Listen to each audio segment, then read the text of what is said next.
Hello, welcome to Material Science Lecture.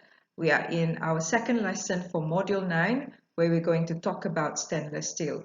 We've covered half of this topic yesterday in the class, so the first half of this video is just a revision, a recap on what we have learned in the class yesterday. So let's get started.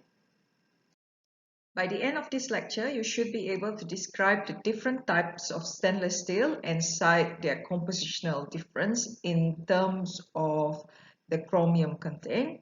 And you should be able to describe the distinctive behavior or properties of the different types of stainless steel. And you should be able to describe or cite some of the application of the different type of stainless steel. Before we begin, I would like to start with this short video showing the difference between carbon steel and stainless steel and why actually stainless steel being invented. So you've probably noticed with a lot of steel materials or ferrous materials over time, when it's being exposed to environment, what will happen is that the material will start to rust. And in contrast with the stainless steel, what will happen is that over time, even if being exposed to atmosphere, it still retain its original look. So it still have that metallic look even after a long time being exposed to the environment. So this is because the compositional difference between the regular carbon steel and also with the stainless steel. So as you can see here, the two material with carbon steel and stainless steel, when it's being exposed to different environment, the carbon steel will eventually rust. Whereas with the stainless steel, it takes you can use it for a long time and it's still not going to rust. This is because stainless steel contains chromium inside the material.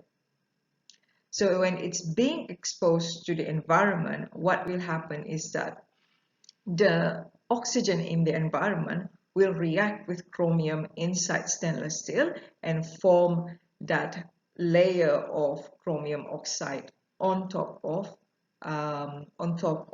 the material itself. So this is a self-passivation.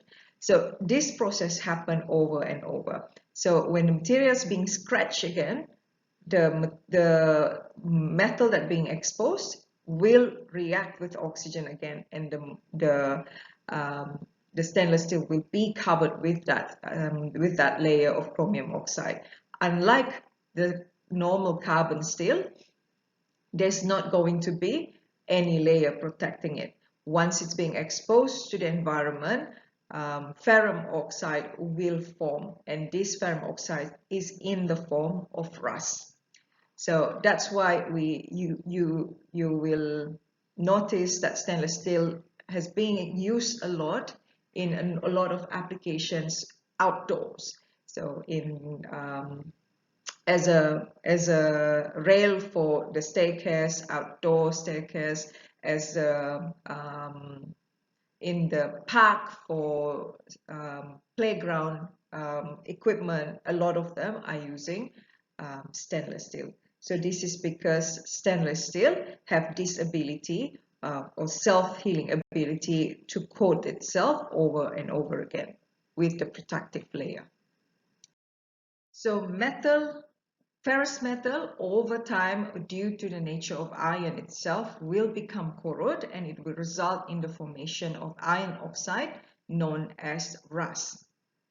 So corrosion such as rust will weaken and degrade the material on a molecular level, as what you can see in the video. Eventually, it will become brittle and it will fracture. So it will compromise the structural integrity of the alloy. Apart from that, rust usually accompanied by net expansion. So when the material starts to rust, you can see its dimension is going to expand. So when this occurs in a confined space, the stress will be generated in the metal itself and in the surrounding medium. For example, the example that I gave you in the class yesterday about concrete cancer. So in building, when we build the material, when we build the building using concrete, we normally will use reinforcing bar to strengthen the concrete. So the reinforcing bar normally made by steel. So this steel, when it is being exposed to oxygen, it is going to rust and it's going to expand. So when this steel expands, it will displace the concrete around it and you can start seeing cracks happen on the concrete.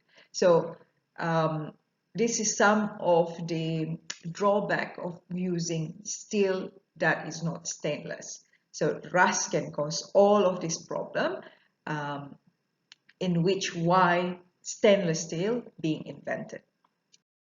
So stainless steel is a group of ferrous alloy that contain a minimum of approximately 12% of chromium. Only when we have this amount of chromium, the composition of the steel can prevent the iron from rusting.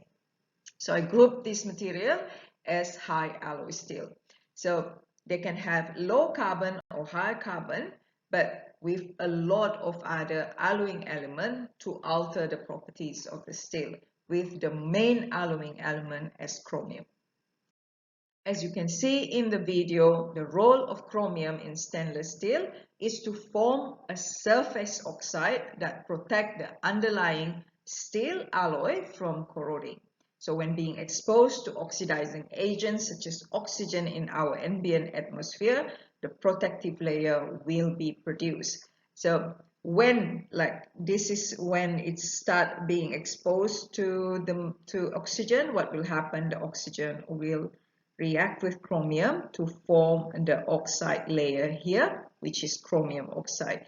If let's say this oxide layer being struck or it's something scratched the surface of this material and it's being exposed again. So what will happen? The area where it's being exposed, the oxygen will react with chromium again to form that oxide layer. So it's self-heal. So it can happen over and over and over again. So depending on the grade of the stainless steel, this can happen maybe for as long as you use it. But sometimes you still can see that stainless steel being corroded. So this is due to the grade of the stainless steel itself, or sometimes the environment is too harsh for the stainless steel. So stainless steel can be divided into 4 classifications based on the microstructural phase inside the material. So they are ferritic stainless steel, we have austenitic stainless steel, we have martensitic stainless steel, and we have duplex stainless steel. As what I have explained in the class yesterday, these names are based on the final microstructure of this material. So as you can guess, the ferritic stainless steel consists only alpha ferrite phase in the microstructure, whereas the austenitic consists austenite phase in the microstructure, and so on. With the martensitic, it has martensitic phase. So this stainless steel obviously has been gone through heat treatment. And we have another one, which is duplex stainless steel, which is a combination of ferritic and also austenitic. So let's have a look at them one by one. So ferritic stainless steel are essentially iron and chromium binary alloy containing about 12 to 30% of chromium. So there are very, very low amount of carbon inside this stainless steel. So you can say the host material, the major atoms in this stainless steel is iron, and the chromium is the alloying element for these materials, with the amount, just with very low amount of carbon inside this alloy. So we call them ferritic stainless steel because their structure from the very beginning when solidification happened is BCC crystal structure. So it doesn't have that transition from BCC to FCC to BCC again. Remember, go back to module 7, lesson 1, when we talk about allotropy of iron. So when pure iron starts to solidify, the crystal structure that starts to form first is delta BCC, and then we have FCC, which is what we call as austenite, gamma iron. So that FCC, again, when the temperature drops to a certain temperature, it will transform to BCC, alpha iron. But when we have the amount of chromium as much as this, what will happen is that all the other transformation will be suppressed. So the chromium atoms inside this alloy will prevent that transformation to happen. So what will happen is that solidification will start with the iron starts to solidify in BCC, alpha iron. So the materials is magnetic as soon as it starts to solidify. So the microstructure of ferritic stainless steel consists only alpha ferrite. So if you want to imagine them, they are forming solid solution with this chromium. So they have a BCC crystal structure. So we have BCC crystal structure everywhere. So this grain consists of all iron atoms in the formation of BCC, but in different direction. Okay, and we have BCC have this unit cell. So the chromium form solid solution inside this with this crystal structure. So you can say that this alpha ferrite is an iron-rich solid solution. So you only have one phase, consists iron as the major or the host element with chromium as the solid solution, substitutional atoms inside this solid solution. I repeat, due to the chromium content of more than 12%, this stainless steel does not undergo the FCC to BCC transformation. And when solidification happens from high temperature, it will form the BCC crystal structure as a solid solution with the chromium atoms. So these chromium atoms will reside in the crystal structure of alpha iron. So they are not hardenable by heat treatment because they have low carbon content. Again, refer back to when we learn about hardenability. So when the material has very low percentage of carbon, if we quench them, they cannot form martensite. So because of the low carbon content, we cannot form martensite with this stainless steel. So they are not hardenable by heat treatment. Instead, if we want to strengthen and harden this material, we can perform cold working. So with cold working, we actually strain harden the material. We introduce a lot more dislocation. Again, go back to module 4 where we learn about strain hardening, strengthening mechanism through strain hardening. So we introduce a lot more dislocation, the materials will become harder and stronger. But at the same time, it will become brittle as well. So this is just a supplement information for you. It's not in your syllabus. Just in case you're curious, this is a phase diagram of iron chromium. So as you can see, if let's say we have about 15% of chromium inside our iron. So we have 15% chromium plus the rest, which is 85%, is iron. So as the temperature drops, you can see that there's only one phase transformation. There's only transformation from liquid to alpha ferrite. So the ferritic stainless steel remain alpha ferrite, remain ferritic from a very high temperature to a lower temperature. So ferritic stainless steel, if we compare to the different types of stainless steel such as austenitic, which we will talk in the next few slides, has a much lower cost because they do not contain nickel. So nickel is a very expensive metal. So since they don't contain nickel, ferritic stainless steel has a very low cost. Not a very low cost, but lower cost if we compare to austenitic. And they are mainly used as general construction material in which their special corrosion resistance from the chromium is required, and also ferritic stainless steel when the ferritic stainless steel contain other alloying elements such as silicon and aluminum, they will cause these materials to become heat resistant. So ferritic stainless steel such as ferritic grade 4724, you can Google this, can be used in the application where the ambient temperature is between 550 degrees Celsius to 850 degrees Celsius. So the other alloying element will enhance the properties of ferritic stainless steel.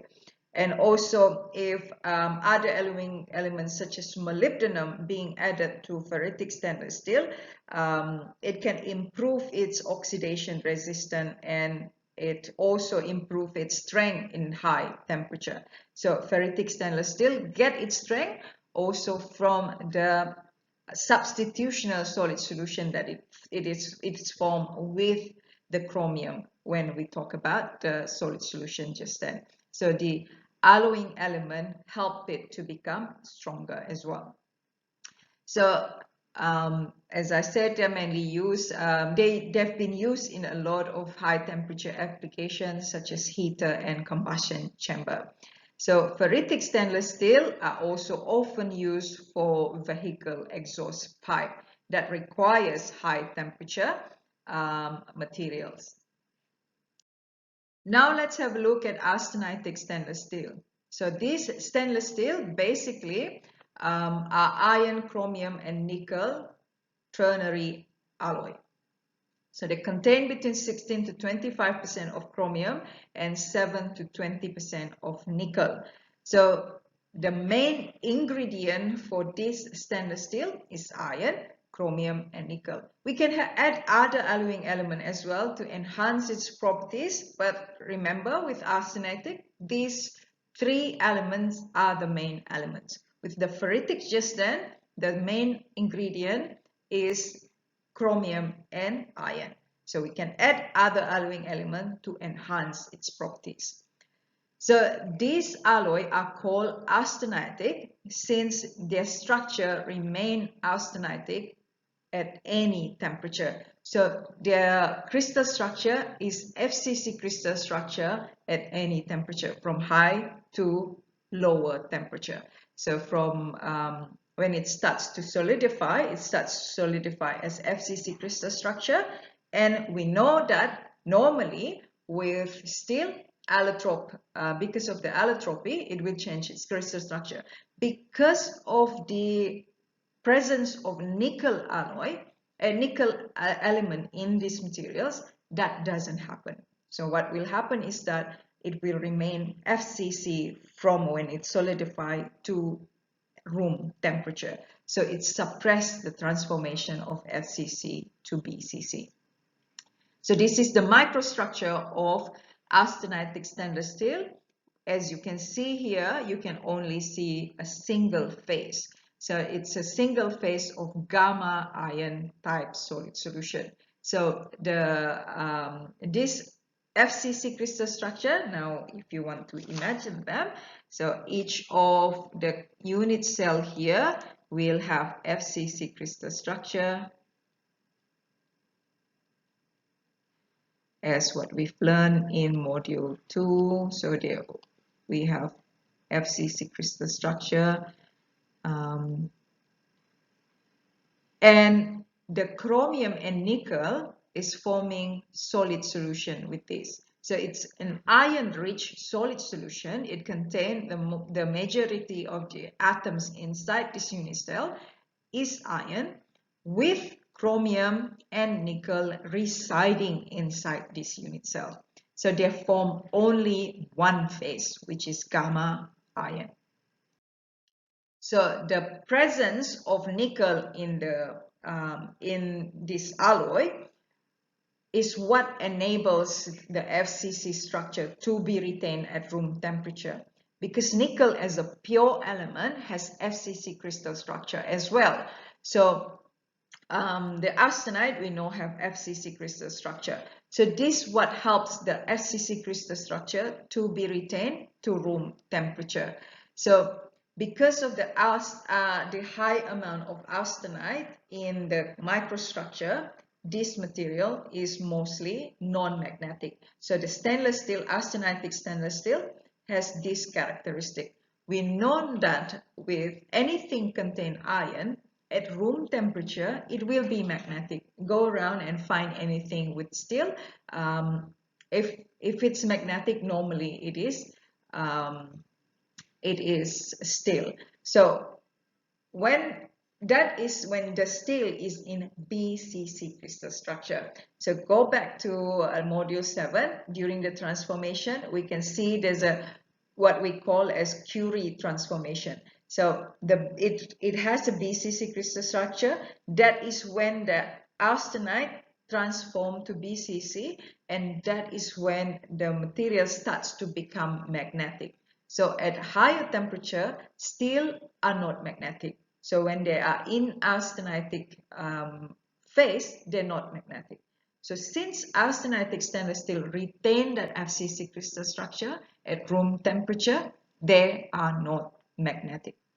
So the stainless steel, this type of stainless steel for austenitic stainless steel also has a low percentage of carbon. So therefore, they cannot be hardened by heat treatment. Only you can harden them by cold working. So this is the same reason as what I have explained with the ferritic stainless steel. Because they don't have enough carbon inside this material, we cannot quench them in the expectation to harden them.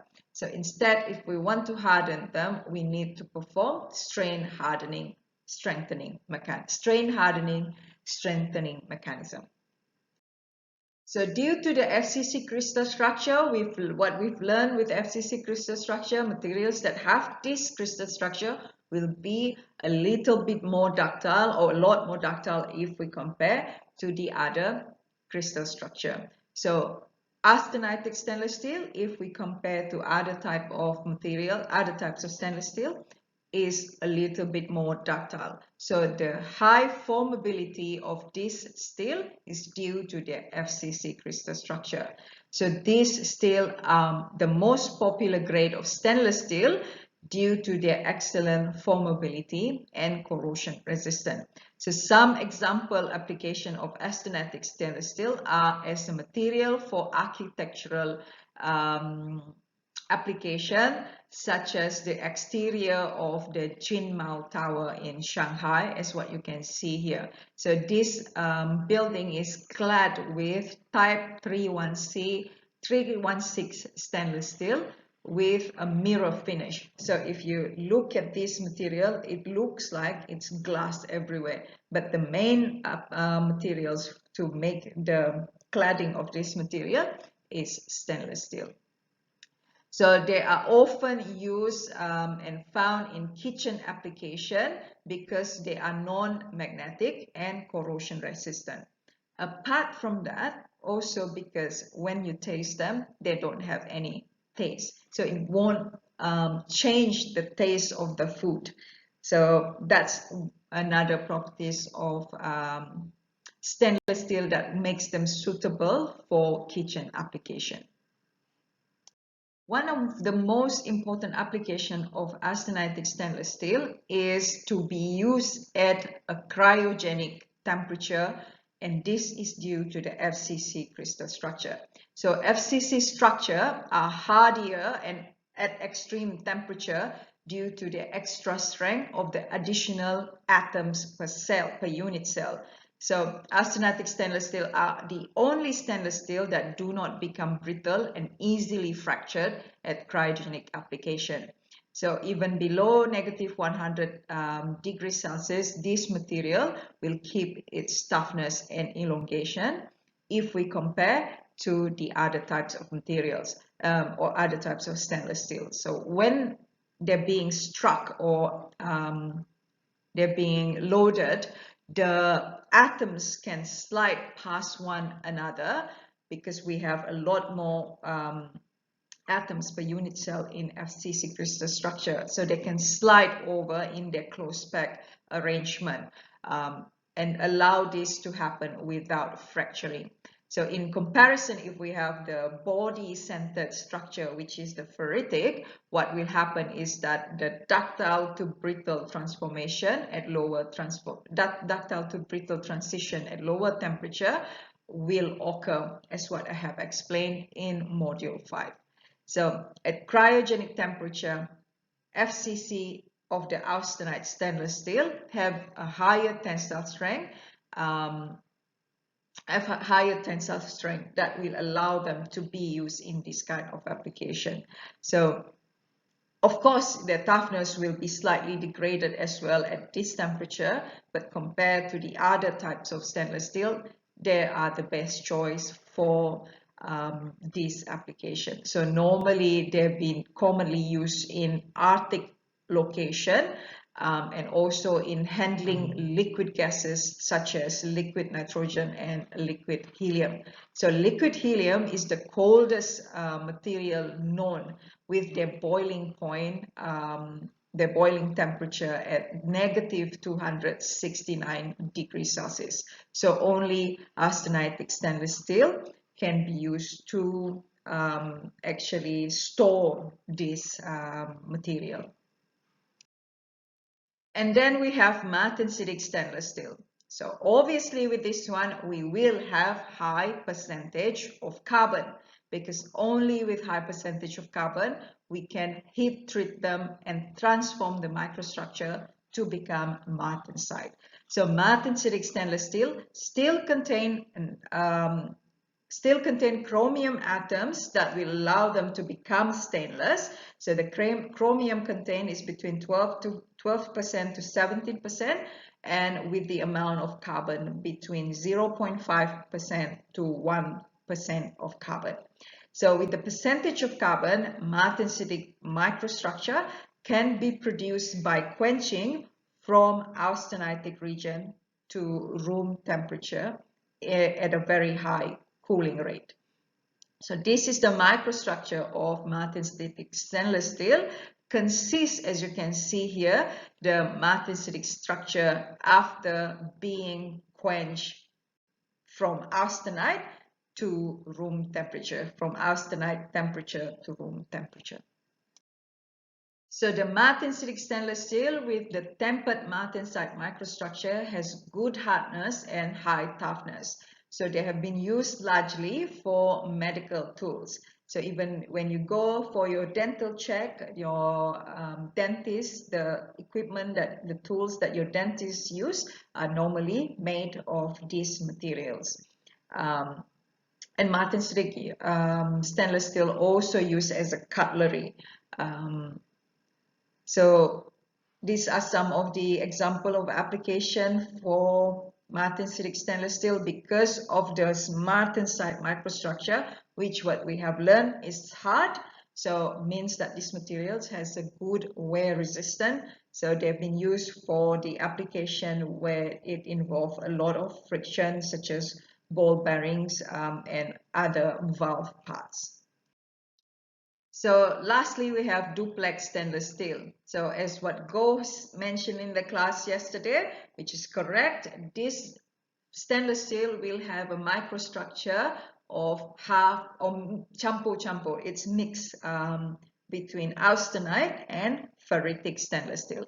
So this is the microstructure of duplex stainless steel. So what you can see here is the austenite face as the island, which I denote as B there, surrounded by the ferritic face. So the matrix is the ferritic. So they contain about 19 to 32% of chromium with some molybdenum up to 5% weight percentage. And if we compare to austenitic stainless steel, this material still consists nickel, but with less amount of nickel. So what happened is that when these materials is being solidified, they're going to solidify to complete ferritic structure. And as the temperature dropped to room temperature, the austenitic stainless steel will start to precipitate out in the grain of the ferritic stainless steel. So roughly you will have a mix of half of austenitic and half ferritic phase in the duplex stainless steel. Because of the dual microstructure, you can conclude that this material is going to have the properties of both of these austenitic and ferritic phase. So duplex stainless steel are about twice as strong as the regular austenitic or ferritic stainless steel. So they possess better toughness and ductility than the ferritic stainless steel, but obviously not going to be as ductile as the austenitic stainless steel, but they gain the strength of the ferritic stainless steel. So they're normally being used in the application where the equipment is going to be exposed to a highly corrosive fluid. So those are the four types of stainless steel. We have austenitic, ferritic, duplex, and we have martensitic. So in summary, we've learned that stainless steel are steel alloy with minimum chromium content of 12 weight percentage and a maximum carbon content of 1% for martensitic stainless steel. So chromium is added to steel to increase its resistance to oxidation, and we classify stainless steel according to its microstructural constituent. So there are four types of classes of stainless steel, which is ferritic, austenitic, martensitic, and duplex stainless steel. So that's about it for ferrous alloy. We are going to continue our discussion on non-ferrous alloy in our next module, starting with aluminum alloy and copper alloy. So thanks for listening.